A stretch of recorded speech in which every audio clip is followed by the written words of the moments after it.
There's a quiet migration happening, a movement so subtle most people never notice it until someone they know has already vanished from the noise. It's not a rebellion. It's not a collapse. It's not even a choice in the way we normally use that word. It's something older, something woven into the architecture of consciousness itself. And if Jung were alive right now, watching the modern world through the thick fog of its digital frenzy, he would recognize this phenomenon instantly. He'd call it a psychic recalibration, a withdrawal not born of defeat, but of necessity. Before we go any further, here's the hook you need to hear clearly. You are not losing your mind. You are losing your tolerance for things that no longer match your level of awareness, and that's not madness. That's evolution. The first 15 seconds of this video matter. So let me tell you straight, the pull you feel towards silence, toward distance, toward stepping back from the frantic theater of human interactions, this is not regression. It's not apathy. It's not your personality fading. It is the psyche refusing to participate in environments that suffocate growth. Jung called this a turning inward of libido, the moment consciousness stops wasting energy on the outer world and redirects it toward the inner search. Nietzsche, with his sharper tongue, framed it as the refusal of the higher type to drown in the instincts of the herd. Kierkegaard whispered the same thing through his notion of inwardness, the necessity of retreating from the crowd to hear one's own soul. And here's the unsettling part. Every single philosopher who studied the deep psyche warned that this withdrawal would feel like exile. Let's begin. You've probably noticed something strange happening inside you. The things you used to tolerate, small talk, frictionless entertainment, pointless arguments, social expectations, now feel hollow. There's a faint irritation humming beneath the surface, like your soul is allergic to what everyone else seems perfectly comfortable with. You're not angry about it. You're simply done. Done pretending you don't see what you see.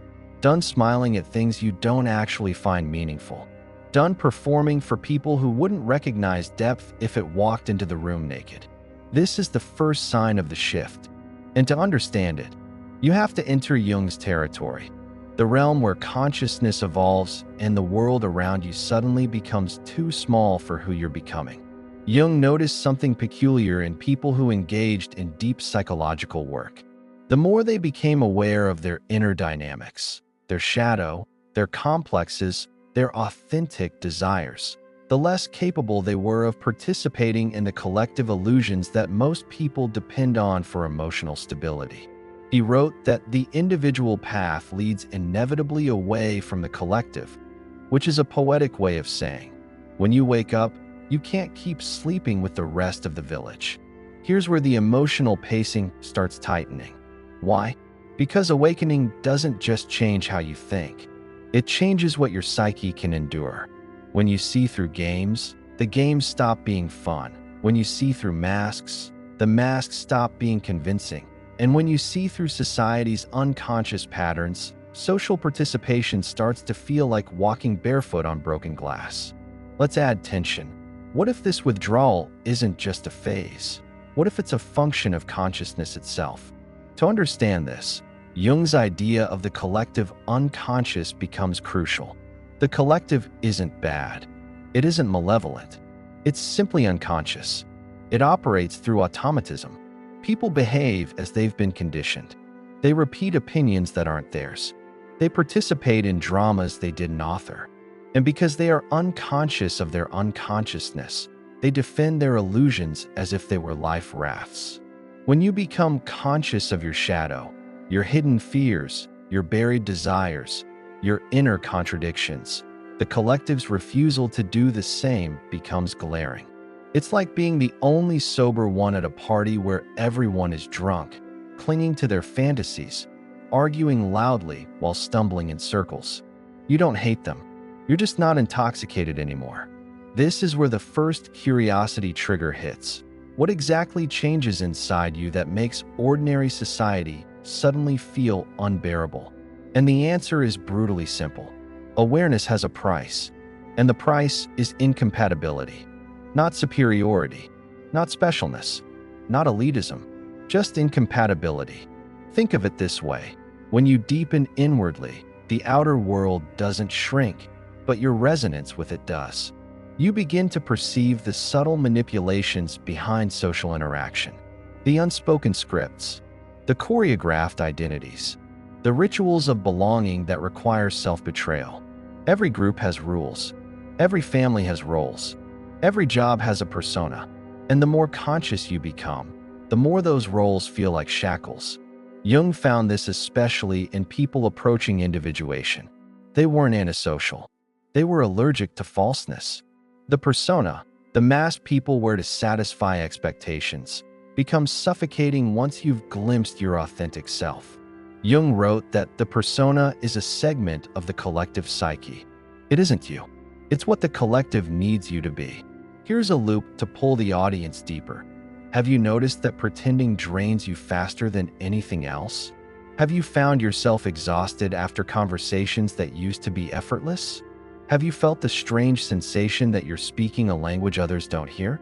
That is the tension between the self and the persona. And once the self starts demanding honesty, the persona begins to crack. This is where withdrawal becomes not just likely, but psychologically inevitable. But wait, pause for a beat. This is the first tension reset. Because you might wonder, is it dangerous to retreat like this? Is it isolation disguised as growth? Is this spiritual bypassing in an expensive costume? Here's the truth Jung insisted on. Withdrawal is only pathological when it is passive. When withdrawal is active, chosen, conscious, directed, it becomes the crucible through which the self is forged. Nietzsche called this state the great health. Kierkegaard saw it as existential clarity. Heidegger described it as authentic resoluteness, the moment you detach from the they, the anonymous crowd that dictates how everyone should think, feel, live, and dream. When you withdraw consciously, the retreat isn't an escape. It's a reclamation. But the modern world has made this ancient process almost impossible to notice. Because we've built a society where noise is normal, speed is normal, distraction is normal, outrage is normal, constant stimulation is normal, and silence, true psychological silence, has become suspicious, even frightening. So when certain people start to withdraw today, it looks unusual. It looks dramatic. It looks like disappearance. But Jung would say that only people who have begun to integrate their shadow can even perceive the noise to begin with. Most people think the noise is the world. You're beginning to realize the noise is a defense against the world. Here's another curiosity hook. What happens when consciousness grows faster than a person's surroundings?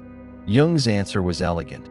The psyche protects itself, not with isolation, but with intentional distance, not with misanthropy, but with boundaries, not with rejection, but with recalibration. Think of a plant leaning away from poisons in the soil. It isn't rejecting the soil, it's defending its growth. As consciousness expands, this instinct becomes somatic. It shows up in your body before it reaches your thoughts. You start feeling tired in environments that never used to drain you. You sense tension in conversations that used to feel harmless. Your intuition becomes sharper, faster, more ruthless. You pick up subtext before a person finishes their sentence. You track dynamics without effort.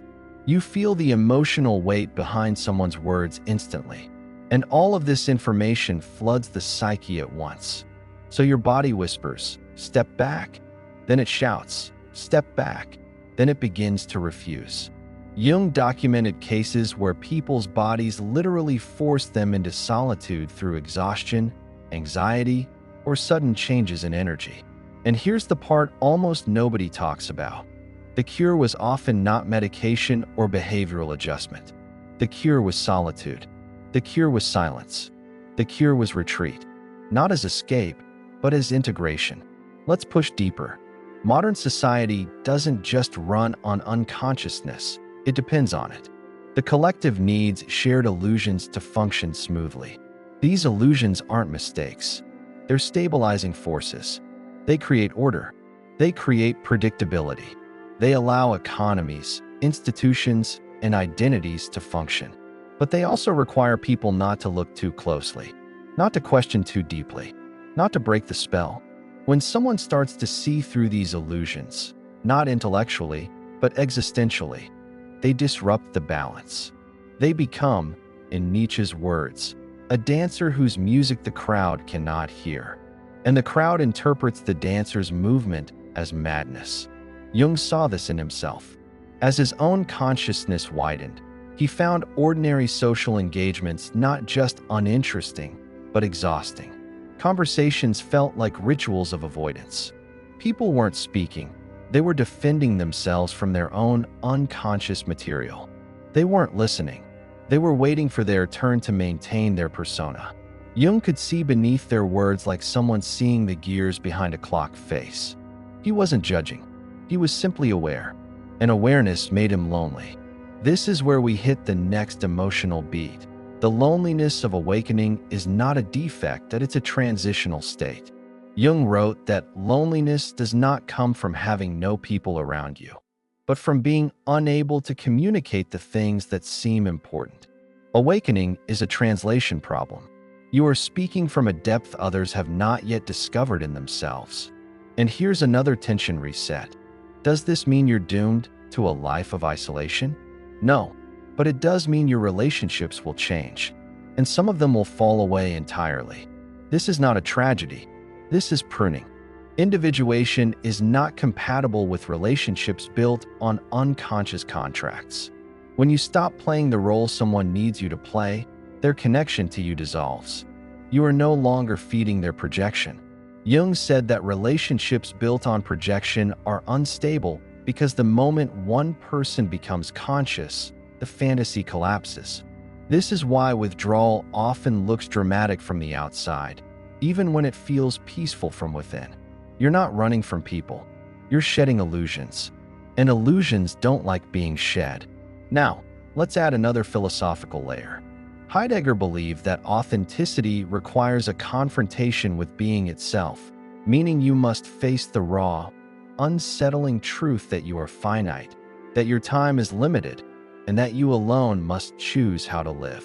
Most people avoid this truth by drowning in distraction, but those who face it become unable to tolerate triviality. They feel called towards something more, something sacred, even if they don't have the language for it yet. This sacred call creates a fracture, not a breakdown, an opening. And once the opening appears, the psyche cannot close it again. This is why returning to normal life becomes impossible, not because you're too good for it, but because your soul refuses to shrink back into the role it used to play. Let's escalate the emotional intensity. The most difficult part of this journey is not the withdrawal itself. It's the guilt. You feel like you're abandoning people. You feel like you're disappointing expectations. You feel like you're failing some invisible test. You wonder if you've become cold, detached, or numb. But Jung was explicit. The guilt is a symptom of individuation. It arises when the self begins taking precedence over the persona. The persona doesn't want to die. It fights back. It tries to guilt you into conformity.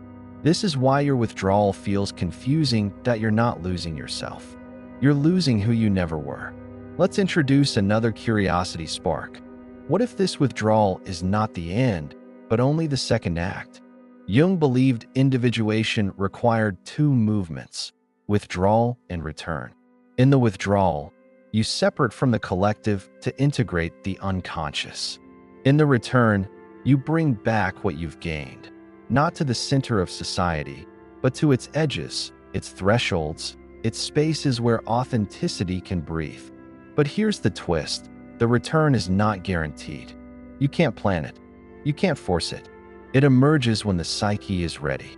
This is where Nietzsche's concept of the wanderer becomes relevant. The wanderer steps outside the world not to abandon it, but to understand it. When they return, they speak differently, see differently, and live differently. But they never fully re-enter the herd. They remain at the border, a liminal figure. Jung agreed.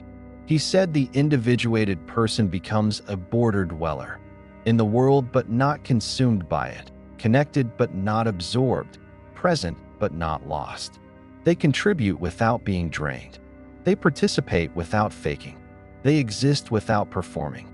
This is the point where your withdrawal transforms into a different kind of existence. But first, the psyche must complete its hermit phase. And yes, this phase is archetypal. The hermit is not a recluse. The hermit is a container, a vessel where the self reorganizes itself without interference. During this phase, you're not meant to socialize as much. You're not meant to jump back into old roles. You're not meant to entertain the collective's noise. You're meant to listen to the dream images rising from the unconscious, to the intuition sharpening itself in solitude, to the voice you've ignored for years. This is where the script needs another tension reset. Let's ask the unsettling question. What if your desire to withdraw is not a personal quirk, but a universal law of inner growth? Look across traditions. Buddha left the palace. Christ went into the desert. Nietzsche left Basel and wandered the Alps. Jung built his tower at Bollingen and lived there for years. Kierkegaard vanished from social gatherings for long stretches to wrestle with inwardness. Heidegger retreated to his Black Forest hut, where his deepest ideas were born. This pattern is not coincidence, that it's psychological architecture. And here's the deeper hook. The world only receives wisdom because someone walked away first.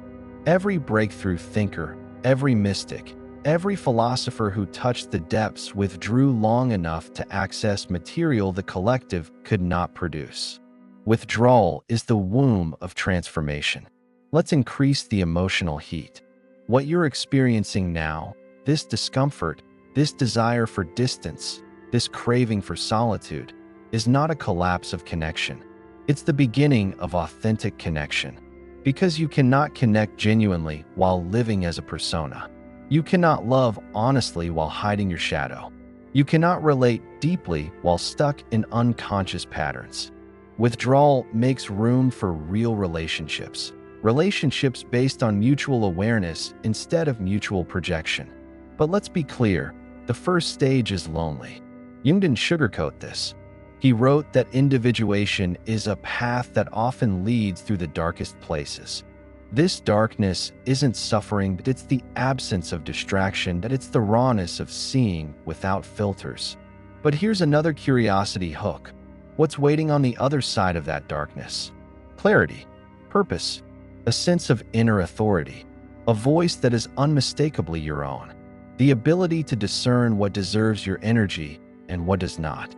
This is why the psyche pulls you away, not to deprive you, but to prepare you. Let's push deeper into Jung's model. The psyche has a natural rhythm. First expansion, then contraction. First outer engagement, then inner descent. First participation in the collective, then separation for individuation. If you refuse this rhythm, the psyche revolts. If you obey it, the psyche unfolds. Withdrawal is simply the psyche pulling back its projections. The world becomes less magnetic. People become less compelling. Your ambitions feel like old clothes you've outgrown. Even your desires shift shape. This transformation is not external. It's internal, subterranean, tectonic. Think of continents drifting. Slow, silent, unstoppable. You don't notice until the landscape is unrecognizable. This is where the next emotional swell arrives. The person you were is dissolving, and the person you are becoming hasn't fully emerged yet. This in-between stage is uncomfortable. Your identity feels blurry. Your motivations feel strange. Your old life feels distant. Your new life hasn't begun. This is liminality, the threshold state. In mythology, it's where heroes wander, wounded and searching. In Jung's psychology, it's where the unconscious reorganizes the ego around the self. In philosophy, it's the space between despair and authenticity. But let me give you the most important mid-script hook. What if the withdrawal you fear is the very thing that will save you? Because when you strip away the noise, you begin to hear something else, the thing most people never hear in their entire lives. Call it intuition, psyche, the inner voice, the demon, the self. It doesn't matter what name you use. What matters is that it speaks. And when it speaks, it reveals truths you cannot unsee. Truths about who you are. Truths about what you desire. Truths about the people around you. Truths about the world's illusions. Truths that demand actions your old life cannot accommodate. This is why people withdraw, not because they dislike others, but because their inner truth has outgrown their outer environment. Let's look at it through Nietzsche's lens. He wrote that when a spirit grows too large, it must break the shell that once protected it. The breaking feels destructive, but only because the shell cannot understand the creature emerging from it. Kierkegaard went further. He believed that the individual must break from the crowd long enough to hear the voice of God, not a religious claim, but a metaphor for the deepest point of inner conviction. Heidegger insisted that authenticity can only arise when a person confronts the anxiety of their own existence, a confrontation that demands retreat from the they. And Jung unified all of this. The withdrawal is not nihilism. It's preparation for individuation. But we're not done. There's a deeper layer, one you probably feel but haven't articulated. It's not just that society feels draining. It's that you feel like you're being pulled toward something else. Something quieter, something deeper, something vast, something that doesn't speak in sentences, but in symbols.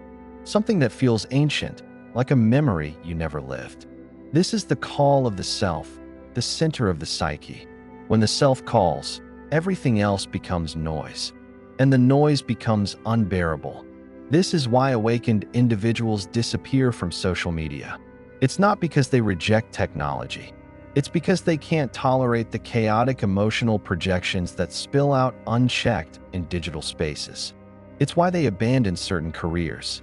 Not because they lack ambition, because the career requires persona performance that violates their inner truth. It's why they end relationships, not because they have become cold, because the relationship was built on roles that no longer fit. It's why they seek solitude, not because they hate people, because they are becoming honest. And honesty demands space. Here's the next curiosity hook. What happens after the withdrawal? Jung insisted that withdrawal is not the end state. It's the chrysalis. After integration, a person returns, but not to their old life. They return as a different creature. They re-enter the world through different doors. They choose different connections. They find different rhythms. They build a life aligned with the self instead of the persona. But they never fully return to collective unconsciousness.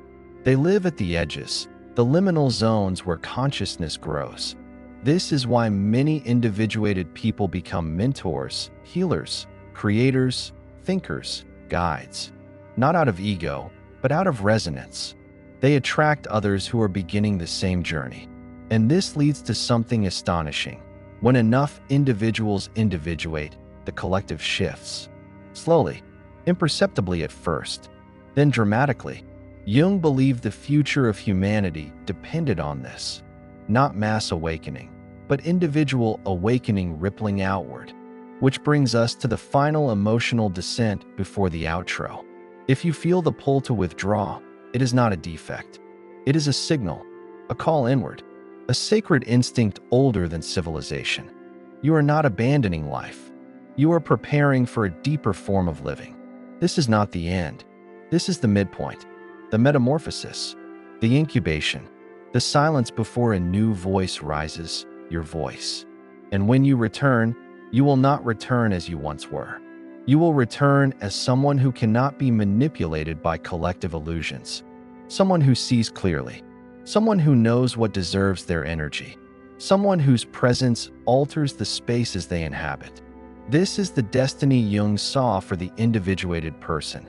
Not disappearance, transformation, and a return that reshapes the world in small, subtle, seismic ways. If this resonates with you, if you feel the pull, if you sense that something in your life is rearranging itself beneath the surface, then trust it. Withdrawal is not retreat. Withdrawal is reassembly. Let the world think you've disappeared. They will not understand your silence, but they will feel your return. And when you come back, you'll bring something the collective desperately need, not conformity, but consciousness. If you're ready for the next step deeper, into the shadow, into the self, into the terrain Jung spent his life mapping, watch the next video. Because the process you're entering has stages, pitfalls, revelations, and dangers, but it also has meaning, beauty, and direction. This journey doesn't end here. It's barely beginning, and I'll meet you in the next descent.